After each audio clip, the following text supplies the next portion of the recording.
तो दोस्तों आज मैं एक्सप्लेन करने वाला हूँ एक Tamil horror supernatural mystery movie को जिसका नाम है वनम। और अगर आप इस मूवी को देखना चाहते हैं तो उसका लिंक आपको नीचे डिस्क्रिप्शन में और पिन कमेंट में मिल जाएगा। अगर आपको एक्सप्लेनेशन पसंद आती है तो मूवी भी जाकर देखना, मूवी काफी अच्छी है। तो चलिए अब बिना किसी देरी के चलते हैं सीधा वीडियो की तरफ।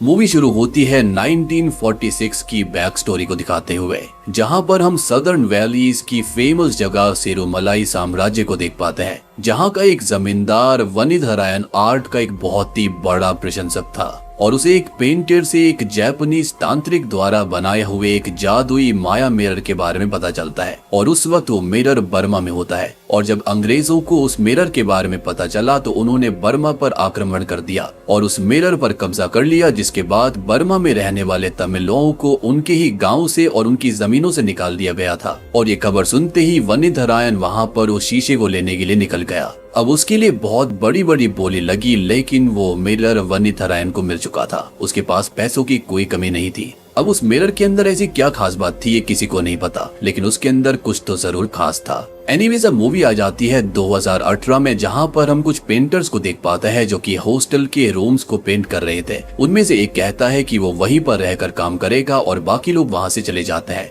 खैर तभी हम देखते हैं कि वो पेंटर अपने साथियों के जाने के बाद शराब पीने लगता है और अपनी गर्लफ्रेंड को वहां बुलाता है और कहता है कि अगर वो वहां पर नहीं आई तो वो उसके एमएमएस को लीक कर देगा। और ये कहकर वो उस रूम में चला जाता है जिसका नंबर होता है 1013 और अंदर जाते ही उसे कुछ होने लगता है और वो चिल्लाने लगता है। फिर थोड़ी देर बाद उसकी गर्लफ्रेंड भी वहां आती है और वो उस पेंटर को फांसी पर लटका देखती है, लेकिन वो पेंटर जिंदा था और थोड़ी सी मूवमेंट कर रहा था। इसके साथ ही सीन शिफ्ट हो जाता है। तभी हम देखते हैं एक आर्ट एंड क्राफ्ट कॉलेज को, जहाँ पर टीचर्स, प्रिंसिपल और मदन नाम के लड़के को दिखाया जाता है क्योंकि वॉल पर पेंटिंग करता था और ये सब उसका फ्रेंड लाइव लोगों को दिखा रहा था। खैर ये सब चीजें वहाँ पर जास्मीन अपने ऑफिस में देख रही होती है और उसके पास उसका फ्रेंड आता है और वो बताता है कि जैस्मिन का नाम एम्स्टरडैम वाइल्ड लाइफ फोटोग्राफी में चुना गया है और ये सुनकर वो बहुत खुश हो जाती है। खैर इसके बाद हम फिर से मदन को देखते हैं जिसे उनके हॉस्टल का वार्डन बुलाता है और मदन उसके पास चला जाता है। वार्डन ने मदन को इसलिए बुलाया था क्योंकि मदन ने प्रिंसिपल को बताया था कि वार्डन काम पर शराब पीता है, तो गुस्से में आकर मदन को वो रूम खाली करके एक दूसरे रूम में शिफ्ट करने के लिए कह देता है और वो मदन को एक रूम की चाबी देता है। खैर मदन और उसका दोस्त कुछ नहीं कर सकते थे, लेकिन शॉकिंगली ये रूम कुछ और नहीं बल्कि रूम नंबर 1013 होता है। जी हाँ, यहाँ पर शुरुआत में एक आदमी मारा गया था। खैर रूम बहुत ही ज्यादा गंदा पड़ा हुआ था और मदन यहाँ विंडो के बाहर एक पेड़ के नीचे एक स्टैचू को देखता है। खैर इसके बाद वो पहले रूम की सफाई करते हैं और यहीं पर मदन को नीचे एक शर्ट का बटन भी मिलता है और वो उसको उठा लेता है, लेकिन तभी उसका हाथ विंडो में आ जाता है। ऐसा लगता है जैसे किसी ने बाहर से विंडो को उसके हाथ पर जानबूझकर मारा हो। खैर अब रात को मदन जाकर अपने घर पर फोन करता है तो उसको ये पता चलता है कि उसके डैड का एक छोटा सा एक्सीडेंट हो गया था, लेकिन उसकी माँ उसको चिंता नहीं करने के लिए कहती है। खैर अब रूम के अंदर मदन का फ्रेंड राकेश अपनी गर्लफ्रेंड के साथ में रोमांटिक वीडियो कॉल कर रहा होता है और बाहर मदन एक दूसरे रूम में जाता है और विंडो के पास जाकर वो खड़ा हो जाता है और उसके बाहर उसे एक बूढ़ा आदमी दिखता है जिससे कि वो डर जाता है। ये बूढ़ा व्यक्ति वाकई में काफी ज्यादा भयानक था। खैर इसके बाद अगले दिन जैस्मिन उस कॉलेज में आती है और प्रिंसिपल से ये कहती है कि उसका एक यूट्यूब चैनल भी है और वो एक डॉक्यूमेंट्री बना रही है आर्ट कॉलेज के ऊपर। तो प्रिंसिपल उसे कॉलेज में डॉक्यूमेंट्री शूट करने की परमिशन दे देते हैं। उसे वहाँ पर 5 से 7 दिन लगने वाले थे।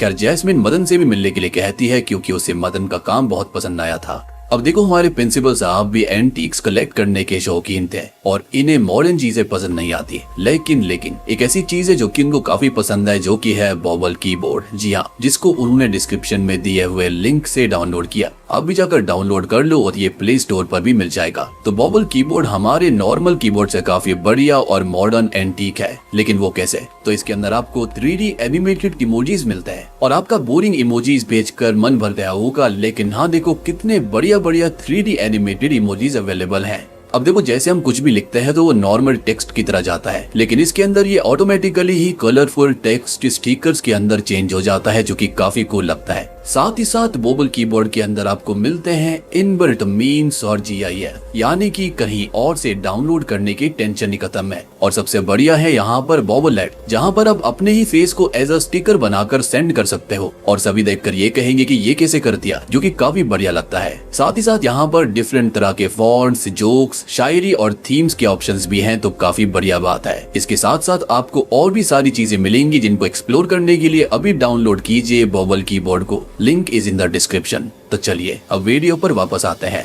खैर इसके बाद वो उसके पास जाती है और वो मदन से सब कुछ पूछती है और वो भी अपने बारे में सब कुछ बताता है कि उसे बचपन से ही इन सब चीजों का शौक था। और तभी जैस्मिन ये रिवील करती है कि वो उसकी ही बचपन की दोस्त और लवर जैस्मिन है। खैर दो बचपन के लवर्स फिर से वापस मिल गए थे और दोनों काफी खुश भी थे। खैर अब यहाँ से सीन शिफ्ट होता है और जैस्मिन प्रिंसिपल से कॉलेज के बारे में पूछती है और उसके बाद प्रिंसिपल के थॉट्स जानती है कि रीइंकार्नेशन यानी कि पुनर्जन्म होता है। तो प्रिंसिपल बताता है कि हाँ, पुनर्जन्म जरूर होता है और कई लोगों को तो अपने पिछले जन्म की बातें याद भी रहती है और पुनर्जन्म में इंसान कुछ भी बन सकता है, एक लड़का, एक लड़की, कोई जानवर। और अगर वो इंसान के रूप में होता है तो उनका फेस डिफरेंट होता है, लेकिन उसे चीजें याद रह सकती हैं। खैर इसके बाद सीन राकेश पर शिफ्ट होता है, जो कि हॉस्टल से दूर जाता है सिगरेट पीने के लिए, लेकिन तभी वो चिल्लाने लगता है क्योंकि उसे बहुत ही तेज चुड़ियों की आवाज आई थी और उसके कान में बहुत ही ज्यादा वो आवाज चुभ रही थी। अब सीन फिर से शिफ्ट होता है और हम जैस्मिन को देख पाते हैं, जो कि उसी स्टैचू के सामने खड़ी होती है जिसको मदन ने शुरुआत में देखा था और वो वहाँ पर मदन को भी बुलाती है और ये रात का समय था। अब वो मदन को बताती है कि उसने पहले ये स्टैचू कहीं ना कहीं जरूर देखा है, लेकिन उसे ये याद नहीं आ रहा। खैर वहाँ हॉस्टल में अब वार्डन राउंड पर होता है तो मदन का एक दोस्त उसे कॉल करके वापस बुला लेता है और मदन हॉस्टल की तरफ जाने लगता है, लेकिन वार्डन उसको कहता है कि वो पहले प्रिंसिपल के पास जाए और फिर वो रूम में जा सकता है। तो इस वजह से मदन को बाहर ही रुकना पड़ता है। अब वहाँ जैस्मिन को पेड़ पर वही बुरा आदमी दिखाई देता है तो वो मदन को उसके बारे में बताती है और मदन वहाँ जाने लगता है। खैर तभी वो राकेश को देखता है जिसने खुद को फांसी लगा ली थी और मदन उसे बचाने के चक्कर में नीचे गिर पड़ता है और जब तक वो उसके पास पहुंचता तो बहुत देर हो चुकी थी। लेकिन जब मदन दूसरी तरफ देख रहा होता है तो हम राकेश की आंखों को मुंह होता हुआ देख पाते हैं। खैर इसलिए अगले दिन पुलिस सबसे पूछताछ करती है। खैर अब राकेश की मौत को यहाँ पर खुदकुशी बताया जा रहा था और इसके बाद जैस्मिन मदन के पास आती है और उसे ये पूछती है कि आखिर राकेश ने ऐसा क्यों किया होगा। तो मदन कहता है कि उसे इसके बारे में कोई भी आइडिया नहीं है। अब जैस्मिन मदन को उस न्यूज़पेपर को दिखाती है जिसके अंदर उस पेंटर ने खुदकुशी करी थी, यानी कि इसी रूम के अंदर 1013 में। इसके बारे में हमने स्टार्टिंग में देखा भी था।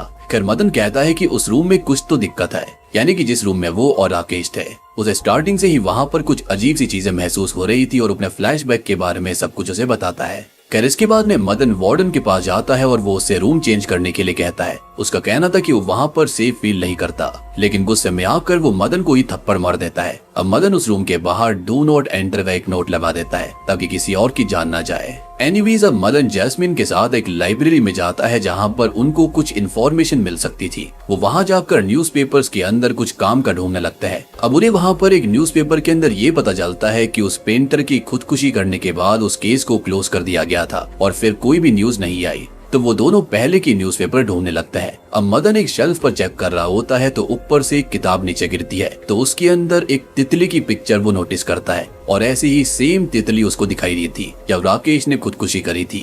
अब वो दोनों ही उस किताब को देखते हैं जिसके अंदर उसी स्टैचू की पिक्चर थी जो कि मदन के रूम के पीछे थी, जिसको जैस्मिन ने भी देखा था। अब वो दोनों ही उस किताब को बाहर लाकर पढ़ने लगते हैं और वो उर्चिवन नाम के एक राइटर और पेंटर ने लिखी थी और उसने उसके अंदर वनिधारायण की बायोग्राफी लिखी थी। तो वो किताब में ये बताता है कि वो एक राइटर और पेंटर था और 1952 और इंडिपेंडेंस के बाद गवर्नमेंट ने लॉ लागू किए थे जिसमें सभी जमींदारों से लोगों के ऊपर राज करने का हक छुड़वा दिया गया था, जिसके अंदर सभी जमींदारों से लोगों के ऊपर राज करने का हक जो था वो छुड़वा दिया गया था। और ऐसा ही एक जमींदार था वनिधारायण, जो कि आर्ट और एंटीक्स का एक बहुत ही बड़ा प्रशंसक था, लेकिन उसने यहाँ पर अपनी जो दादागिरी थी वो नहीं छोड़ी थी और वो औरतों के साथ बहुत ही बुरा व्यवहार किया करता और वो औरतों की बेशकीमती चीज यानी कि ज्वेलरीज वगैरह छीन लिया करता था जो बहुत गरीब हुआ करती उनके साथ भी। और ऐसा ही एक सीन हम देख पाते हैं जहाँ पर वो एक औरत के साथ बहुत ही बदसलूकी करता है, उसकी नाक से उसकी नोज पिन को भी निकाल लेता है और उसको एक तरह से कलेक्ट किया करता था।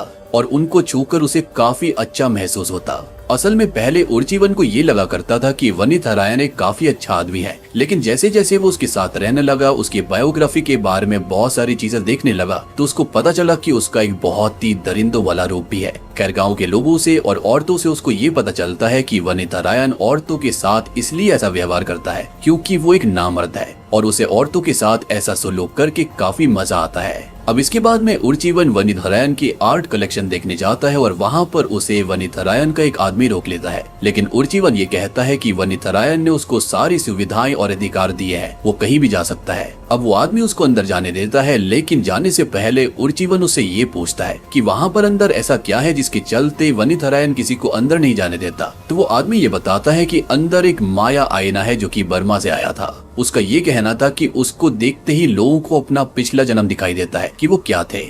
अब इसके बाद में उर्जीवन डर जाता है और वो सभी चीजें देखने लगता है। फाइनली वो उस माया आईने के सामने आता है जिसको एक सफेद चादर से ढका गया था। तो उर्जीवन यहाँ पर क्यूरियोसिटी के चलते कपड़ा हटा देता है और बहुत ही ज्यादा अचंभित हो जाता है क्योंकि आईने के अंदर उसे अपने पिछले जन्म की सूरत दिख रही थी और वो एक कोढ़ी आदमी था, यानी उसके शरीर पे फफूले पड़े हुए थे। इसको देखकर वो काफी डर गया था। खैर इसके बाद में हम देखते हैं कि वनिथरायन एक पंडित जी से अपनी कुंडली चेक करवाता है और यहाँ पर उसका खौफ इतना था कि पंडित जी उसको कुछ बताने से डर रहे थे, लेकिन फिर भी वनिथरायन को वो हिम्मत करके ये बताता है कि औरतों के श्राप की वजह से उसका वंश आगे नहीं बढ़ेगा और उसका गोद लिया बेटा भी मारा गया था। वनिथरायन कहता है कि ये बात उसे पहले से पता है और वो सपने में सब कुछ देख चुका है। वो ये भी समझ गया था कि उसके मरने के बाद में ये सारी की सारी जमीन गवर्नमेंट की हो जाएगी, लेकिन वो ये बोलता है कि ये बड़ी बात नहीं है। बड़ी बात यह है कि उसका नाम आने वाली सदियों तक चलना चाहिए और इसका क्या उपाय हो सकता है। तो पंडित जी ये कहते हैं कि अगर वो ऐसा ही करना चाहता है तो 50 किलोमीटर दूरी पर एक जंगल है जहाँ पर वंदीपराई गाँव के लोग रहते हैं और उस गाँव के अंदर एक मल्ली नाम की पवित्र लड़की रहती है और वो कनई देवी की पूजा करती है। और अगर वनिथरायन उस गांव पर एक आर्ट कॉलेज बनवा दे तो उसका नाम सभी लोग आने वाले जन्मों तक याद रखेंगे। खैर अब रात को वनिथरायन इस सब के बारे में सोच ही रहा होता है और वहाँ पर उसी गांव को एक आदमी आता है, लेकिन वो नीची जाति का था। वो वनिथरायन को बताता है कि गांव के अंदर बाहर के लोग नहीं आ सकते, इनफैक्ट वो भी नहीं जा सकता और ऐसा इसलिए है क्योंकि वहाँ पर मल्ली रहती है और मल्ली इतनी पवित्र है कि अगर वो कहे कि बारिश होगी तो बारिश हो जाती है, वो कहे कि बारिश रुक जाए तो बारिश रुक जाती है। उसका नेचर से बहुत ही ज्यादा प्यार है और जब उसके पति ने उसके बच्चे की जिम्मेदारी उठाने से मना कर दिया तो मल्ली ने अपने पति को भी गांव से बाहर निकलवा दिया। अब तभी वो आदमी एक शॉकिंग बात बताता है कि वनिथरायन का गोद लिया बेटा दुर्घटना में नहीं मारा गया था, बल्कि उस रात वो उसी जंगल में शिकार कर रहा था और उसने एक गर्भवती हिरन को खत्म कर दिया, लेकिन उसने अपने बच्चे को जन्म दे दिया था और मल्ली ने ये सब देख लिया और उसने जमींदार के बेटे को पकड़ के पेड़ के साथ उसे बांध दिया था और उसे शेर के खाने के लिए छोड़ दिया। और ये बात सुनकर वनिथरायन गुस्से से भर जाता है। खैर इसके बाद हम जंगल के अंदर उसे गांव के अंदर एक आदमी को देखते हैं जिसके पास एक तितली आती है और ये कोई और नहीं बल्कि ये मल्ली का ही भाई था। वो भी नेचर से इसी तरह जुड़ा हुआ था और उसको सारे के सारे खतरों के बारे में पहले से ही पता चल जाया करता था। और ये जो तितली का कॉन्सेप्ट है वो यही है कि ये खतरे की घंटी होती है। खैर वो बाकी सबको इसके बारे में जाकर बताता है कि खतरा आ रहा है क्योंकि उसने एक तितली देखी है और तितली खतरे का संकेत है। खैर तभी लाइब्रेरी बंद होने का टाइम हो जाता है तो मदन और जैस्मीन को वहाँ से जाना पड़ता है। अब जब मदन अपने कॉलेज में जाता है तो हम ये देख पाते हैं कि जो स्टैचू कॉलेज के बाहर था वो वनिथरायन का ही था। और तभी मदन को एक तितली दिखाई देती है और वो उसका पीछा करने लगता है और वो उसका पीछा करते हुए एक कुएं के पास पहुँचता है, यानी कि वहाँ पर भी कुछ न कुछ दुर्घटना हुई होगी। और जब वो कुएं के अंदर झांकता है तो उसका एक और दोस्त वहाँ पर होता है जो कि खत्म हो चुका था और ये लड़का फ्रांस से आया था। खैर इसके बाद इन्वेस्टिगेशन होती है और पुलिस प्रिंसिपल से मिलने आती है। वो प्रिंसिपल को बताती है कि वो लड़का ड्रग्स के नशे में था और शायद वो फिसल कर वहाँ पर गिर गया होगा। प्रिंसिपल भी कहता है कि ये लोग नशे वाले मशरूम्स वगैरह खाया करते थे, वो भी कैंटीन बॉय की हेल्प से। इसने उसको पहले ही काम से निकाल दिया था। इनफैक्ट उस लड़के के रूम के अंदर से भी ड्रग्स मिले थे। खैर प्रिंसिपल यहाँ पर ये कहता है कि वो इस बात को मीडिया के अंदर ना जाने दे क्योंकि इससे उनके कॉलेज की बदनामी हो सकती है। खैर दूसरी तरफ मदन के पास उसका दोस्त आता है और वो उससे ये कहता है कि शायद उस लड़के ने खुदकुशी करी है क्योंकि कल वो उसके पास गया था और वो लड़का कहीं पर खोया हुआ था। उसकी आंखें बिल्कुल लाल थी, लेकिन तभी उसे कुछ काम आ गया था जिसके चलते वो वापस आ गया और उसके बाद ये सुनने के लिए मिला कि वो खत्म हो चुका है। खैर ये सब सुनने के बाद मदन प्रिंसिपल के पास जाता है और ये कहता है कि उस रूम में पहले भी एक आदमी ने खुदकुशी करी थी। तो प्रिंसिपल कहता है कि वो वार्डन को रूम चेंज करने के लिए कह देगा, जिसके बाद मदन रूम चेंज कर लेता है और 1013 रूम के अंदर ताला लगा दिया जाता है। अब मदन के दिमाग में अभी भी उर्चिवन की कहानी ही चल रही होती है, तो वो जैस्मिन को कॉल करता है और वो अगले दिन फिर से लाइब्रेरी में जाकर किताब पढ़ते हैं। अब यहाँ पर हमको ये पता चलता है कि जिस आदमी ने मल्ली को खतरे के बारे में बताया था, तितली के बारे में बताया था, वो उसका भाई करमवाली था। और ये बात मैंने आपको पहले भी समझा दी थी। और वो नेचर से सीधी बात करता था और उसे हर खतरे का पहले ही पता चल जाया करता। वो फ्यूचर भी देख सकता था और उस पर सिर्फ मल्ली विश्वास करती थी और वो सिर्फ उसकी बात सुनता था। खैर इसके बाद हम वनिथरायन को देखते हैं और उस व्यक्ति को देखते हैं जिसने मल्ली के बारे में उसको सारी इन्फॉर्मेशन दी थी, जिसका नाम मारी होता है। और वो मल्ली के ही गांव का था, लेकिन फिर भी वो वनिथरायन का साथ देना चाहता था। ऑब्वियस ही बात है, पैसों के लिए, शोहरत के लिए। खैर अब वनिथरायन को एक हिरन दिखाई देता है और वो उस पर शूट भी करता है, लेकिन मल्ली की वजह से वो वहाँ से भाग जाता है। अब वनिथरायन जैसे ही मल्ली को देखता है तो वो उसी पल से मल्ली का शिकार करने की ठान लेता है। वो उसको हिरन समझ रहा था और जैसे कि मैंने बताया कि उसको औरतों का शिकार करने में मजा आया करता था। खैर इसके बाद वो वहाँ से चला जाता है और वहाँ मल्ली एक बच्ची को लेप लगा रही होती है क्योंकि उसकी तबीयत ठीक नहीं थी। खैर तभी वहाँ पुलिस आती है जो कि वनिथरायन नहीं भेजी थी। वो मल्ली और बाकी सबको गांव और जंगल खाली करने के लिए कहता है, लेकिन सभी इसके लिए मना कर देते हैं। अब इसके बाद वहाँ सीनियर पुलिस ऑफिसर आता है और वो उन सबको 3 दिन की मोहलत देकर चला जाता है कि अगर उन्होंने गांव खाली नहीं किया तो उनकी हालत बहुत बुरी हो जाएगी। अब फिर रात को करमवाली और मल्ली खाना खा रहे होते हैं और मारी आता है और करमवाली को कहता है कि जंगल के अंदर हाथी घुस गए हैं और सिर्फ करमवाली को ही उन्हें भगाने का तरीका आता है। अब मल्ली के कहने पर करमवाली उनके साथ चला जाता है। हालांकि वो वहाँ पर जाना नहीं चाहता था और उसने मल्ली के पेट को छूकर भी ये कहा था कि पल्ली देवी आने वाली है। और शुरुआत में मैंने आपको बताया था कि मल्ली कन्हई देवी की पूजा करती थी, तो उनका नाम यहाँ पर पल्ली देवी भी है। लेकिन ये वनिथरायन की एक चाल थी और जैसे ही करमवाली घर से दूर जाता है वैसे ही मल्ली के पास वनिथरायन आ जाता है और उस दिन रेड मून की नाइट थी। खैर वनिथरायन मल्ली के पास आकर उसे मारने की कोशिश करता है, लेकिन मल्ली एक नाइफ से उस पर हमला करने की कोशिश करती है, लेकिन वनिथरायन बड़ी बेरहमी से मल्ली के पेट पर लात मार देता है और उसे बहुत मारता पीटता है और वो उसके नाक की वो नोज पिन भी उखाड़ लेता है जैसे वो हमेशा किया करता था और बाद में उसका गला अपने पैर से दबाने लगता है। मल्ली कहती है कि वो वापस आएगी और उसको खत्म कर देगी। इसके बाद वनिथरायन मल्ली को खत्म कर देता है और करमवाली को इस बात का पता जंगल से चल गया था। वो घर जाता है और वो अपनी बहन को मरी हुई पाता है। खैर किताब के अंदर इसके आगे कुछ भी नहीं लिखा हुआ था, तो वो दोनों वापस आ जाते हैं, यानी कि उर्चवन ने इसके बाद कुछ नहीं लिखा था, जिसके चलते 2 चीज हो सकती है, या तो उर्चवन को भी मार दिया गया होगा या फिर उसने कहानी लिखी छोड़ दी होगी।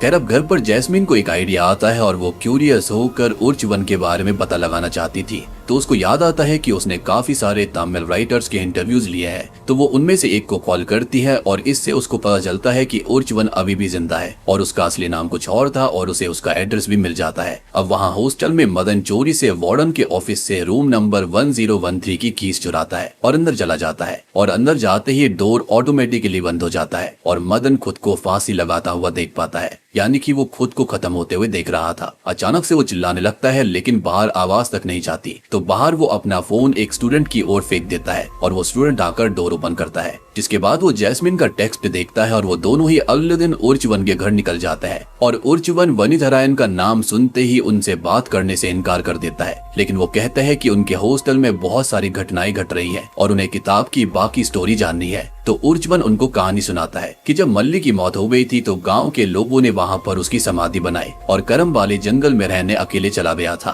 और वो सिर्फ पूर्णिमा की रात पल्ली जी के दर्शन करने के लिए गांव में आया करता। खैर जैसे पुलिस बोलकर गई थी, 3 दिन हो चुके थे और वो गांव खाली करवाने आते हैं और साथ ही साथ वहां पर जो उनके ही गांव वाला आदमी था वो भी उनको मारता है और पुलिस भी उनको मारती है और उनकी जमीन अपने कब्जे में ले लेती है। अब बाकी लोग तो गांव छोड़कर चले गए, लेकिन कुछ लोग अभी भी ऐसे थे जो कि मल्ली पर भरोसा किया करते थे और जंगल नहीं छोड़ना चाहते थे, तो उन्होंने खुदकुशी कर ली। और उसके बाद ये आर्ट कॉलेज वहां पर बना था जहां पर मदन फिलहाल पढ़ रहा था। लेकिन उर्चवन ये बताता है कि बहुत सारे लोग वहां पर मरने लगे थे और कुछ ही समय के बाद में वनिथरायन बीमारी से मरने लगा और वो अपने आखिरी दिन इस कॉलेज के अंदर बिताना चाहता था, लेकिन उसको ये भी नसीब नहीं हुआ और वो मारा गया। खैर इसके बाद वो दोनों वहाँ से निकल जाते हैं और अब उनको ये पता चलता है कि स्टोरी में से उर्चिवन और करमबाली ही जिंदा है। खैर इसके बाद मदन अपने हॉस्टल जाता है और अपने फ्रेंड अजय के बारे में पूछता है तो उसे उसके बारे में कुछ पता नहीं चलता। एक इंटरेस्टिंग चीज ये कि जो बोरा व्यक्ति बार बार इनको स्टार्टिंग में दिख रहा था वही यहाँ पर करमबाली है। अब वहाँ अजय स्कल्पचर रूम में होता है और तभी अचानक से उसे वो छूने लगता है और वो स्कल्पचर कार्व करने वाले एक शार्प टूल से खुद का ही गला काटने की कोशिश करता है और यहाँ पर मदन आकर उसको बचाता है, लेकिन इस चक्कर में अजय का सर टेबल में लगता है और वो कोमा में चला जाता है। अब अजय को हॉस्पिटल में भर्ती किया जाता है और प्रिंसिपल को सब कुछ पता चल गया था कि अजय कोमा में है। प्रिंसिपल मदन को डांटता है कि उसने तो ये कहा था कि अगर वो रूम चेंज कर दे तो ये घटनाएं रुक जाएंगी, लेकिन ऐसा नहीं हुआ। खैर तभी मदन प्रिंसिपल और वार्डन को वनिधरायन वाली कहानी बताता है और कहता है कि इन सब का स्टूडेंट्स के खुदकुशी करने से कोई न कोई संबंध है। खैर इसके अगले दिन मदन जंगल में करमबाली को ढूंढने लगता है और करमबाली उसको मिल भी जाता है। वो करमबाली से पूछता है कि इन घटनाओं को कैसे रोका जा सकता है, तो वो बताता है कि उसके दोस्त इसलिए मारे गए क्योंकि उन्होंने वो जगह अपवित्र कर दी थी और वही तो मल्ली की समाधि थी, उसी के ऊपर ये कॉलेज बना और रूम नंबर 1013 वही है, यानी कि समाधि है मल्ली की। उसका ये कहना था कि मल्ली जब तक जमींदार को यानी कि वनिधरायन के पुनर्जन्म को नहीं मार देती तब तक ये चीज खत्म नहीं होगी। अब वहाँ उर्चवन के घर पर हम किसी को देखते हैं और वो वहाँ पर कुछ ढूंढ रहा होता है और वो चीज वही माया आईना था जो कि उर्चवन के घर पर था। और जब वो आईने से कपड़ा हटाता है तो हम शॉकिंगली ये देख पाते हैं कि वो कोई और नहीं बल्कि प्रिंसिपल है और वही वनिधरायन का पुनर्जन्म था। और इस चीज को बाहर से उर्चवन भी देख लेता है। वो वहाँ से भागने लगता है लेकिन प्रिंसिपल उसे भागने नहीं देता और उसका भी गला अपने पैरों से दबाकर उसे मार देता है। और उसका पोता जिसको वो बार बार चीख चीख कर और बेल बजाकर बुला रहा था वो वहाँ पर वाहियात बाबा की कुछ कहानियों को देख रहा था। खैर इसके बाद मदन प्रिंसिपल को भी वो बात बताता है जो करमबाली ने उसको बताई थी कि उन्हें पहले मल्ली के पुनर्जन्म को ढूंढना होगा। अब रात को मदन को एक बात याद आती है कि जैस्मिन के हाथ पर एक टैटू है, इसका मतलब होता है पुनर्जन्म, मौत और जन्म। और मदन को ऐसा लगता है कि शायद से जैस्मिन ही मल्ली का पुनर्जन्म होगा, तो वो ये बात प्रिंसिपल को बता देता है जो कि बहुत ही बड़ी बेवकूफी थी। और प्रिंसिपल अपने ही स्टैचू को देख देख कर बहुत खुश हो रहा था, बहुत ही मस्ती में था, यानी कि उसकी ये इच्छा तो पूरी हो गई थी कि वो अपना नाम आगे तक देखना चाहता था। खैर इसके बाद मदन जैस्मिन को लेकर प्रिंसिपल के घर आ जाता है और प्रिंसिपल जैस्मिन को लेकर एक रूम के अंदर चला जाता है और वो उसे कंसंट्रेट करने के लिए कहता है और पिछले जन्म की बातें याद करने को कहता रहता है। खैर तभी मदन को बाहर फिर से तितली दिखाई देती है और वो दरवाजा नॉक करने लगता है, लेकिन प्रिंसिपल दरवाजा नहीं खोलता। खैर वो तितली उसे ऊपर की तरफ लेकर जाती है जहाँ पर वनिधरायन की सभी आर्ट्स और एंटीक्स वाली चीजें थी और वो माया आईना भी वहीं पर था। अब नीचे जैस्मिन बेहोश जाती है और प्रिंसिपल सोच में पड़ जाता है कि अगर ये मल्ली का रूप होता तो उसे अब तक सब कुछ याद आ जाता। खैर तभी मदन उस आईने से कपड़ा उठाता है और वो ये देखता है कि मल्ली का पुनर्जन्म जैस्मिन नहीं बल्कि वो खुद है। जी हाँ, और सबसे बड़ी बात कि पुनर्जन्म के अंदर आप कुछ भी बन सकते हो, लड़का, लड़की, चींटी, जानवर, कुछ भी।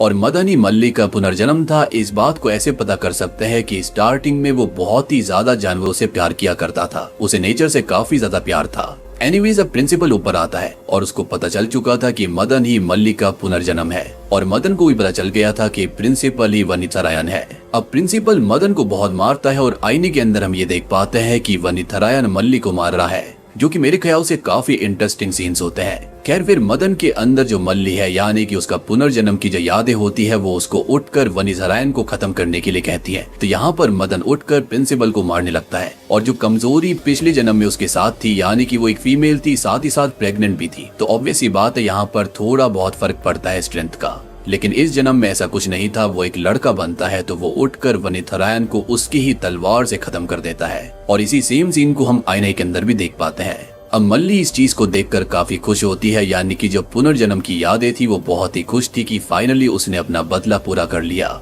जिसके बाद में मदन वहाँ से निकल जाता है और जैस्मिन भी जाग जाती है और तभी जैस्मिन को एक फोन आता है जो कि मदन के ही फ्रेंड का था। वो बताता है कि अजय को होश आ चुका है, यानी कि सब कुछ ठीक हो गया था और अब ये खुदकुशी यहाँ पर नहीं होगी।